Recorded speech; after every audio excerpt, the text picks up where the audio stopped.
What's up, you guys? My name is Kelvin, and my goal here is to help you grow a successful YouTube channel. Over the past 8 months, I have built my first YouTube channel, which now has over 3,000 subscribers and more than 330,000 views. Not to mention, the channel has now received a staggering 2.8 million impressions. Today, I will give you the secret formula needed to build a YouTube channel as fast as possible. And all I ask from you is that you like and share this video. The secret formula is basically a 3-pronged thesis. If you want to be successful on YouTube, you need to be consistent, valuable, and better. The first bullet point is consistency. When you first start your YouTube channel, you have to do frequent uploads. Don't sweat it. Your first few videos will not be works of art. If you're only doing one video per month or one video per week, your channel will grow a lot slower, and it will take you longer to improve on the content's quality. The second bullet point is provide value to your audience. Give them what they want and need. The two main forms of value on YouTube are education and entertainment. In order for you to be able to educate your audience on a specific subject,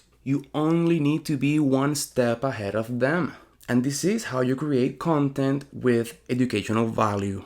Another form of value is entertainment. Find a way to spice up your content with jokes or anything that makes for a good time besides education. This will help you to keep your audience engaged, even if your content is somewhat boring. Never forget this. Engagement is key on YouTube. The third bullet point is be better by improving your content's quality. Making YouTube videos is a job where you have to wear many hats. You have to be good at titles, thumbnails, video ideas, content delivery, editing, and even writing. And this is something you can achieve by consistently uploading engaging videos and improving a little bit with each upload. My goal here is to help you grow a successful YouTube channel, and I'll see you later.